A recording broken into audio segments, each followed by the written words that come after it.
Oi, pessoal! Eu vou falar para vocês de um trabalho que foi publicado esse mês na Frontiers in Medicine do nosso grupo no Hospital Albert Einstein, mas também de diversos outros grupos de pesquisadores excelentes da USP, da Unicamp, de Manaus, de São José do Rio Preto. E o título do trabalho é que o pH ácido aumenta a infecção de SARS-CoV-2 e o risco de morte por Covid-19. Bom, todo mundo aqui sabe que pessoas que são imunocomprometidas ou que têm diabetes, obesidade, doenças respiratórias ou doenças cardíacas, elas têm maiores chances de desenvolver a Covid-19 severa, ou seja, o risco de morrer pela doença aumenta se você tiver essas comorbidades. A questão é, será que existem outras comorbidades que não estão nessa lista que também podem estar associadas com maior risco de morte por Covid-19? Bom, essa foi a pergunta que o Leandro, do nosso laboratório, tentou responder e que depois contou com a ajuda de todas essas outras pessoas. Isso, na verdade, surgiu ao acaso, porque ele estava pesquisando uma doença chamada esôfago de Barrett. O esôfago de Barrett ele é uma condição causada pelo excesso da acidez do estômago, né, causada por refluxo crônico, que muda a morfologia do esôfago. E o que ele estava fazendo era comparar o perfil de transcricional de milhares de genes em paralelo entre quem tinha esse esôfago de Barrett e quem não tinha. E essa é uma doença muito comum, que atinge 5% da população dos Estados Unidos e 5% da população brasileira, então é bastante relevante.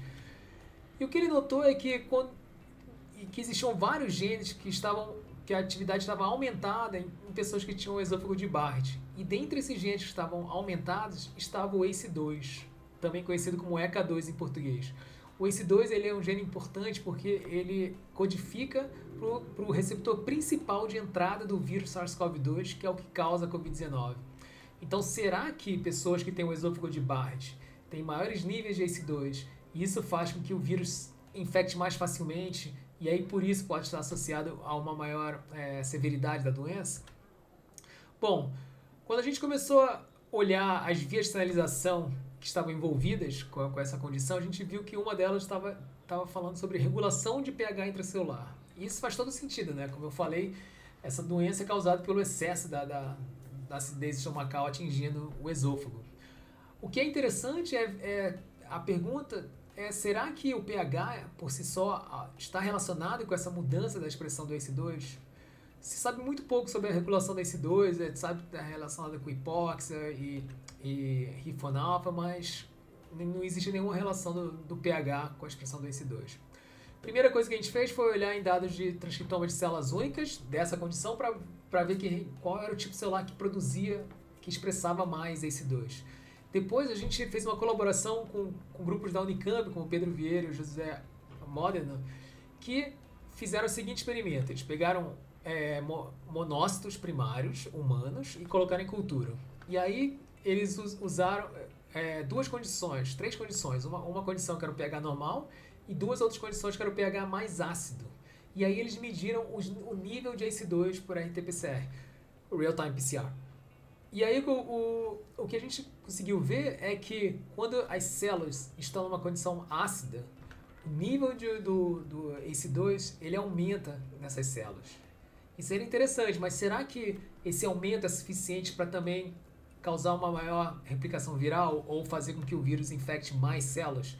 Então o que eles fizeram? Eles infectaram esses monócitos primários em diferentes condições com o vírus SARS-CoV-2. E aí sim, deu para ver que quando você infectava as células que estavam em pH ácido, você tinha mais replicação viral do que quando você estava em pH normal. E aí, qual seria a implicação clínica para isso? Bom, se você pudesse desenhar um experimento, daria para pegar uma coorte de milhares de pessoas e separar quem tinha o esôfago de Barrett, gastrite, refluxo e quem não tinha, e aí ver como é que era a Covid-19 nessas pessoas. Só que como a gente não podia fazer isso prospectivamente, a gente pensou em fazer retrospectivamente. E aí, como é que a gente detecta quem tem esôfago de Barrett, gastrite e refluxo?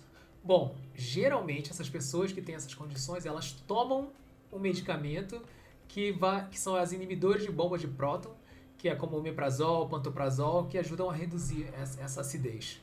Então a gente pode perguntar se, dentre aquelas pessoas que estavam hospitalizadas com Covid-19, quais delas tomavam esse medicamento para tratar provavelmente esôfago de Barrett, gastrite, refluxo, e quem não tomava o medicamento.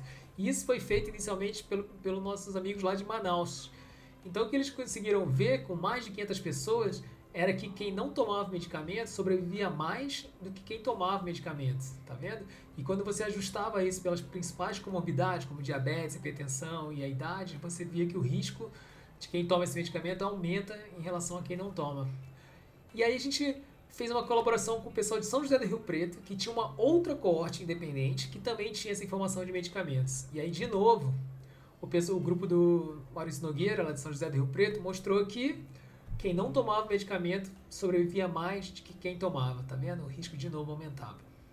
Bom, isso não quer dizer que todo mundo que toma esse medicamento vai morrer de Covid-19, pessoal. Não entre em pânico, porque isso era um outro contexto. Eram pacientes hospitalizados que tomavam ou não esse medicamento. Não quer dizer que você, saudável, vai ter uma chance de morrer só porque você trata a sua gastrite. Bom, com isso eu queria agradecer às agências de fomento, como a FAPESP, o CNPq, CAPES e o CRID, que permitiram esse estudo. E até a próxima, pessoal!